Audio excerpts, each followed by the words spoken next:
des centaines et les chiffres grimpent rapidement. Le président Trump a annoncé l'état d'urgence aux États-Unis. Les bourses dévissent, montent, descendent à nouveau. La situation est claire. Les pays, d'ailleurs, adoptent l'une après l'autre les décisions et les mesures que nous avons prises. La première ministre de Nouvelle-Zélande a dit que la politique israélienne de limitation des déplacements aux frontières a été prouvée la plus efficace et elle a adopté aussi ceci. D'autres pays adoptent notre politique sur les réunions, la Suisse, il me semble aujourd'hui, etc. Mais je dois dire que notre politique est dynamique de manière évidente. Nous sommes à l'avant sur tous les pays du monde, mais nous travaillons de manière dynamique et cela nous donne des taux de maladie et des taux de mortalité. Dieu merci, pour l'instant, on n'a pas de mortalité, mais nous savons que nous allons avoir du mal à maintenir le cap de cette manière, mais nous sommes concentrés sur ceci. Nous sommes dans la meilleure situation, peut-être pas la meilleure au monde, mais dans une des meilleures situations au monde.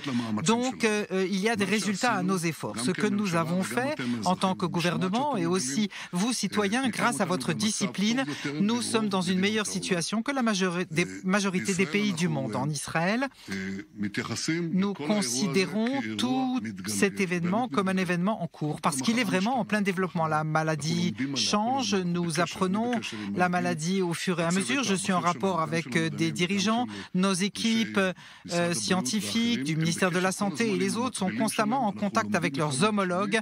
Nous apprenons les uns des autres et essayons en permanence de précéder la maladie, de précéder le monde et c'est ce que nous faisons. Et donc nous devons continuer à avancer avec le développement de cet événement. Ceux qui étaient à l'armée connaissent qu'on se déploie tout en avançant. Eh bien c'est ça, nous nous déployons tout en avançant et donc tous les 2-3 jours nous nous préparons aux nouvelles décisions que nous prenons parce que la situation n'est pas statique. Nous ne savons pas à l'avance et pouvons dire ça va se terminer comme ça et maintenant nous devons faire A, B et C et ce sera fini. Non, on ne peut pas en finir d'un coup. Et je pense que nous avons la possibilité non seulement de surmonter cette crise, nous pouvons aussi vaincre le virus. Nous pouvons le faire, mais cela nous engage tous d'abord à passer à un nouveau mode de vie quotidien. Nous allons en parler ici ce soir. Nous allons devoir adopter un nouvel mode de vie pour le temps nécessaire et nous préparer à nouveau encore avec les mesures qui nous permettront de limiter le rythme d'avancée de la maladie, assurer que nos systèmes de santé résistent au fardeau. Et donc le but ici, c'est de sauver des vies. Simple et clair. Nous combattons un ennemi invisible. Nous sommes en guerre. Notre ennemi, c'est un virus invisible. Et pour vaincre cet ennemi, et nous pouvons le vaincre, cela dépend aussi des mesures que chacun et chacune d'entre vous prendront, citoyens et citoyennes d'Israël. Nous devons travailler ensemble, gouvernement et citoyens, pour tout faire afin de ne pas contaminer et ne pas être contagié. Quand on le comprend, tout se met en place. La première chose que j'ai dite, c'est un ennemi invisible, mais nous devons le trouver. Comme dans n'importe quelle guerre, il faut trouver l'ennemi. Il est difficile à trouver parce qu'il nous évite, mais nous devons d'abord trouver les malades. Nous devons identifier les malades et nous devons utiliser tous les moyens en notre pouvoir, y compris très rapidement. Demain, au gouvernement, on va décider d'utiliser des moyens technologiques. J'ai une demande du ministère de la Santé qui n'est pas facile, des moyens numériques que nous avons, qu'on a utilisé pour combattre le terrorisme. Jusqu'à présent, j'ai évité cela. Toutes les années où j'ai été Premier ministre, j'ai évité d'utiliser cela auprès des civils. Mais là, nous n'avons pas le choix. Nous nous battons ici pour un combat qui nous demande d'utiliser des moyens spéciaux. Pour ce faire, j'ai donc demandé l'accord du ministère de la Justice pour ces mesures qui ne sont pas simples et qui portent une certaine atteinte à la vie privée avec ces moyens pour savoir avec qui les gens ont été en contact, tant les malades, avant, après, pour avoir ainsi un instrument très efficace pour identifier l'ennemi, le virus, et pour essayer de l'isoler au lieu d'isoler tout le pays, quelque chose que nous allons devoir faire jusqu'à ce que nous soyons sûrs et qu'on puisse isoler de manière plus importante. Ça permettra de rétrécir nos efforts et de les cibler sur les cibles nécessaires. Et ce moyen a été testé à Taïwan avec un grand succès. Israël est un des pays rares qui ont cette capacité que nous allons utiliser. Premièrement, donc très rapidement identifier le virus. Le professeur Sadetsky, l'épidémiologue responsable de la santé publique, va vous l'expliquer plus avant. Et donc un isolement efficace. Quand les gens rentrent en confinement, restez en confinement. C'est très important. C'est pas faire semblant d'être en quarantaine. Non, c'est une vraie quarantaine. Dans la maison aussi et par rapport aux autres habitants de la maison. Ça, c'est le deuxième sujet. Troisièmement, le comportement d'évitement du public. Encore une fois, nous développons ici un nouveau mode de vie quotidien. Pas pour toujours, mais pour les semaines à venir. Je ne sais pas si ça prendra des mois ou pas, mais je vous demande instamment de prendre deux mesures importantes. Première mesure, vous la connaissez. Préservez l'hygiène. Lavez-vous les mains avec du savon. Quand j'étais à l'armée, on me demandait vous avez du savon? Oui, du savon, du savon, du savon. On a tous du savon, on se lave les mains au savon et pas seulement pour éviter de se serrer les mains. Et malheureusement, je vois que les gens n'ont pas encore compris ça. Je vous demande de bien réfléchir. Ne vous serrez plus les mains et lavez-vous les mains avec du savon. Pas seulement à cause de contacts, mais à cause des surfaces qui peuvent être aussi infectées. Donc plus vous vous lavez les mains avec du savon ou avec une matière désinfectante, ainsi vous pouvez empêcher le développement de la maladie.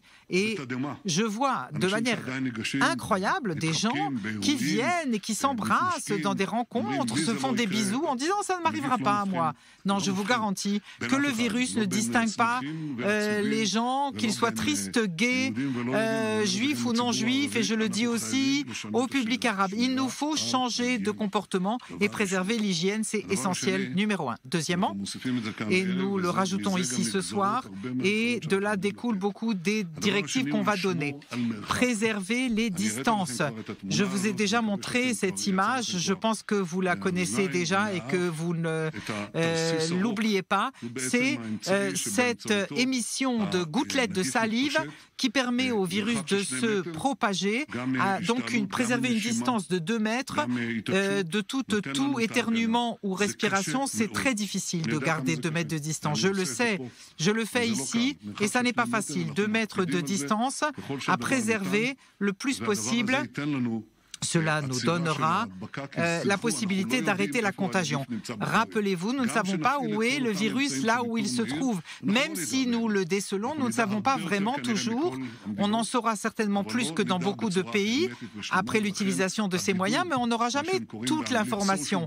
Et donc, la distance sociale est essentielle. Garder 2 mètres de distance des autres, c'est une directive aujourd'hui et cela influencera bien sûr la question du fonctionnement du marché. Alors, ce que je veux souligner, c'est que nous allons continuer à assurer les services vitaux pour le pays. Alors, je vous garantis qu'il n'y aura pas d'atteinte portée. D'abord, pour ce qui est de l'alimentation. Je le dis parce que j'ai vu qu'il y a eu les gens qui se sont jetés sur les supermarchés. C'est totalement irrationnel. Il n'y a aucune raison. Il y a suffisamment de réserves. Nous avons les fournitures nécessaires. Nous avons les importations qui continuent par mer et par air. Nous avons les entrepôts qui sont pleins. Les supermarchés vidés seront remplis. On a assez pour Pessah aussi. Il n'y a aucune raison de faire des courses et des réserves.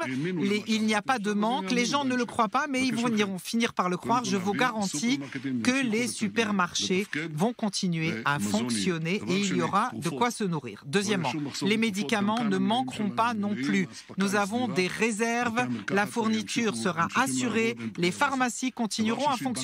Troisièmement, les banques. l'argent, le crédit, les services bancaires continueront à fonctionner. Les distributeurs de billets, tout cela continuera à fonctionner comme d'habitude. Pareil pour les stations d'essence. Par contre, ce que nous allons faire, et je l'ai dit, que nous passons à un autre mode de vie quotidien. Tout ce qui concerne les loisirs s'arrêtera dès demain matin. Le directeur du ministère des Finances va l'expliquer, mais ce ne sont pas des services. Je sais que c'est dur, je le comprends. Je comprends les restaurateurs, ceux qui ont des cafés, des théâtres, les salles de concert, qui ont réagi comme il fallait, avec responsabilité, qui ont respecté ces ordres, c'est très important. Mais maintenant, c'est une directive claire et nette. Il faut tout arrêter dès demain matin. Pour la suite, tout ce qui concerne le commerce, la fabrication, les usines, les services, ce sera utilisé avec des limitations. Nous n'allons pas étouffer, nous allons serrer davantage pour essayer de limiter et pour pouvoir appliquer au maximum cette distance de 2 mètres. Je peux dire, ceux qui n'ont pas besoin d'aller au travail, le ministère des Finances va vous en parler incessamment. Si vous n'êtes pas obligé d'aller travailler ou d'aller à tel endroit, n'y allez pas. Il y a aussi une question de transport public dont on parle maintenant.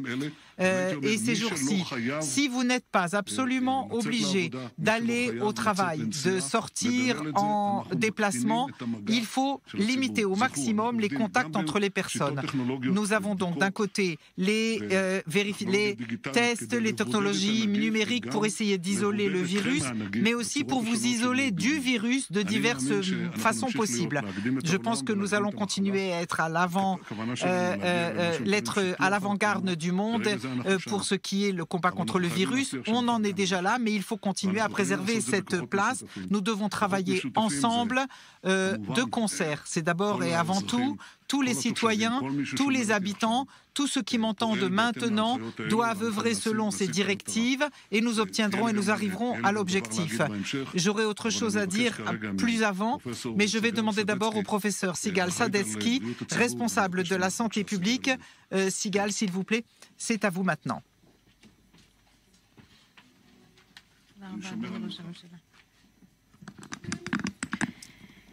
Merci, bonsoir à tous.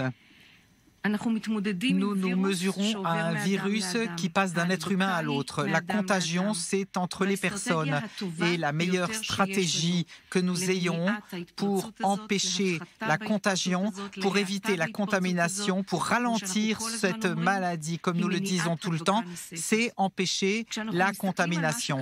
Quand nous regardons ce qui se passe dans d'autres pays du monde, nous voyons que quand ils étaient dans notre situation d'environ 100 et quelques malades, à partir de là, on a une division des voies qui se passent. Certains pays ont eu une augmentation exponentielle avec beaucoup de malades et beaucoup de morts, malheureusement, et d'autres pays ont été dans une meilleure direction, plus modérée, et c'est ce que nous voulons obtenir. Nous sommes en avance sur les autres pays dans toutes les directives que nous donnons jusqu'aujourd'hui. Je voudrais expliquer quelle est cette stratégie de confinement, de quarantaine, pour éviter la contagion. En fait, nous œuvrons sur 2 plans, de 2 manières. D'un côté, nous voulons identifier, comme l'a dit le Premier ministre, et isoler les personnes qui sont déjà malades et leurs contacts, les personnes que nous croyons être à risque dans une maladie parce qu'ils étaient par exemple en Italie où on voit aujourd'hui beaucoup de maladies se développer. Et nous avons en même temps donné l'ordre pour les personnes qui ont la fièvre, qui toussent, qui ont des problèmes respiratoires, de rester chez eux. Ces personnes doivent être totalement en quarantaine, n'ont pas le droit de sortir en public et doivent préserver ce confinement par rapport aussi à ceux qui habitent dans leur foyer. Mais il y a un autre itinéraire. Même si nous faisons beaucoup de tests en laboratoire, nous n'arriverons pas à identifier tout le monde. Nous n'allons pas réussir à empêcher empêcher toute l'expansion du virus, parce que l'un des problèmes de cette maladie, au-delà de cette extrême contagiosité, eh bien, un des problèmes, c'est que les gens risquent de contaminer alors qu'ils n'ont pas eux-mêmes de symptômes, quels qu'ils soient. Nous n'avons donc pas de possibilité de les trouver ou de les identifier. C'est pourquoi nous devons absolument donner des directives au grand public. Et comme l'a dit le Premier ministre, nous parlons là de nouvelles règles de comportement. De nouvelles règles de comportement qui nous accompagneront pendant toute cette période du virus.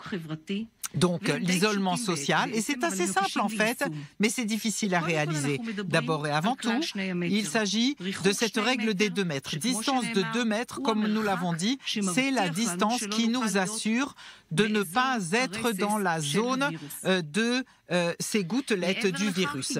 Deuxièmement, l'hygiène personnelle, se laver les mains, éternuer ou tousser dans le coude et non dans la main, pas de réunion, en aucun cas. Et quand je parle de réunion, nous ne parlons plus de 100 personnes dans un même lieu, comme nous l'avons dit il y a quelques jours. Nous demandons qu'il n'y ait pas plus de 10 personnes dans un seul espace, et même ces 10 personnes doivent essayer de préserver, donc à part à la maison, en dehors de la maison, il faut préserver l'espace des 2 mètres. Les nouvelles directives sont vraies tant pour les foyers que pour l'espace public, que pour l'espace de travail. Et ce sont des nouveaux défis. L'espace public est plus simple que l'on peut simplement éviter. Pour ce qui est de l'espace du travail, il faut y appliquer ces nouvelles règles et ces nouvelles directives. Je voudrais dire quelque chose qu'il faut prendre en considération. Notre société est un seul bloc. Nous nous occupons de tout le monde.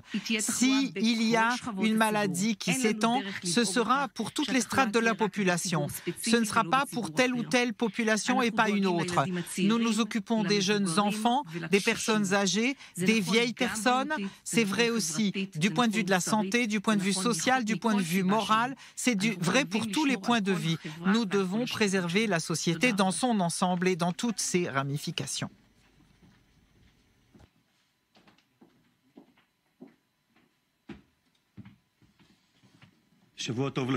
Bonjour à tous.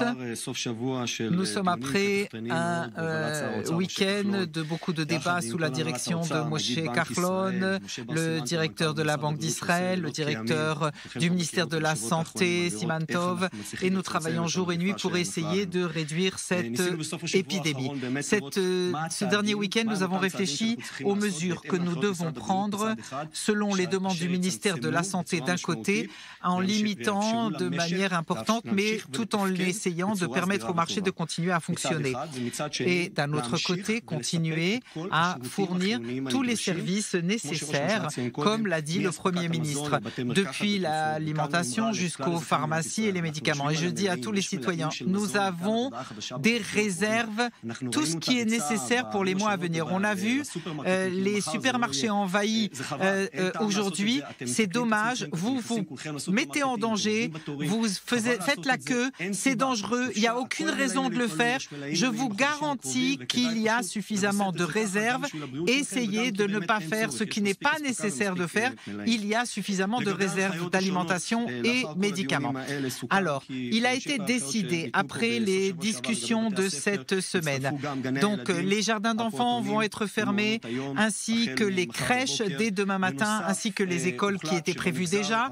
De plus, tout ce qui est des loisirs, donc les centres de loisirs, les centres commerciaux, les hôtels, les restaurants, les cafés seront fermés, les centres ou les salles de mariage vont devoir fermer.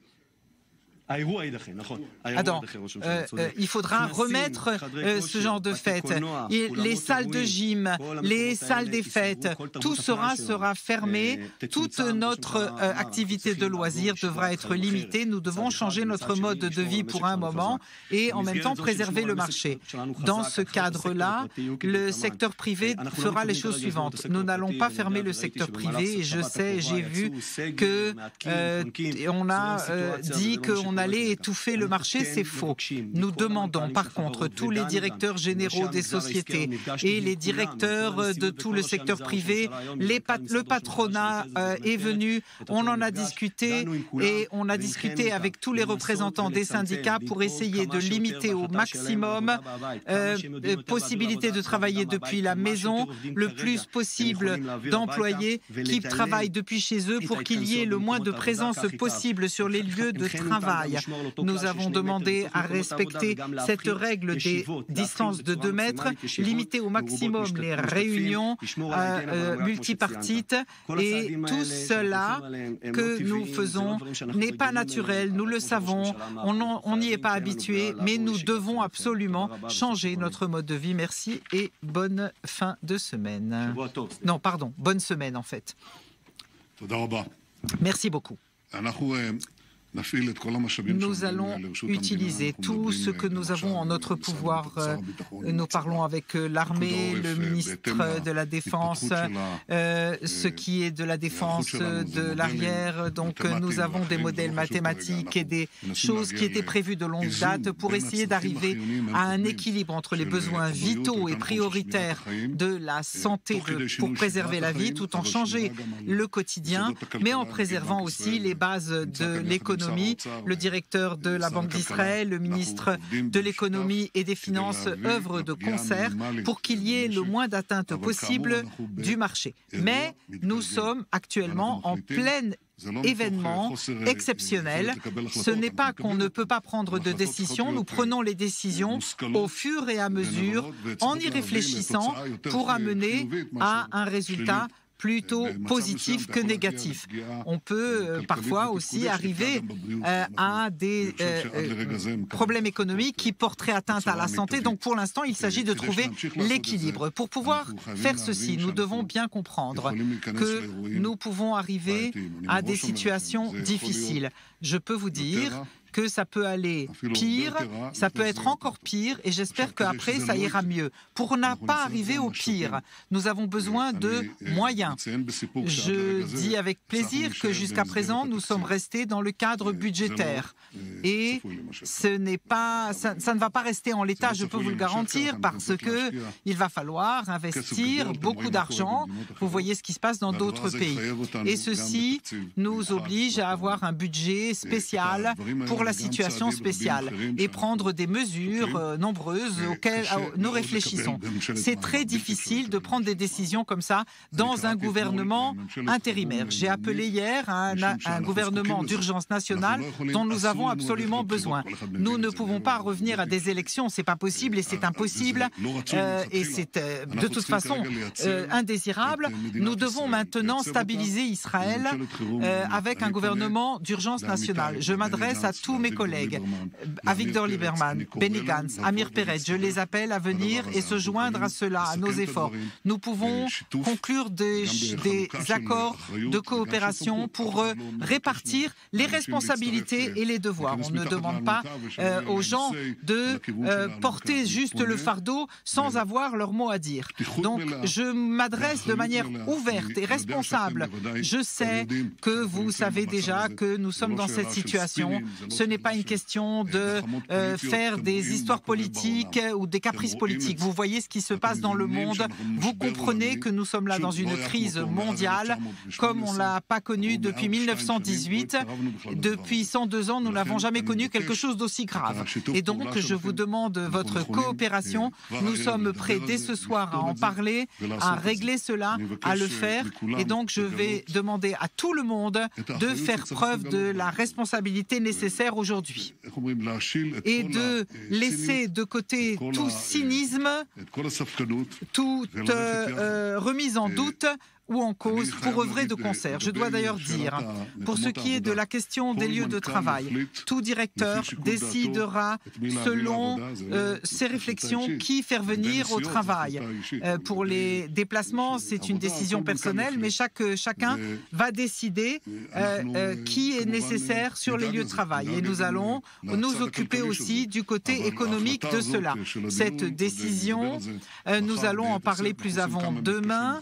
Nous avons plusieurs réunions encore demain.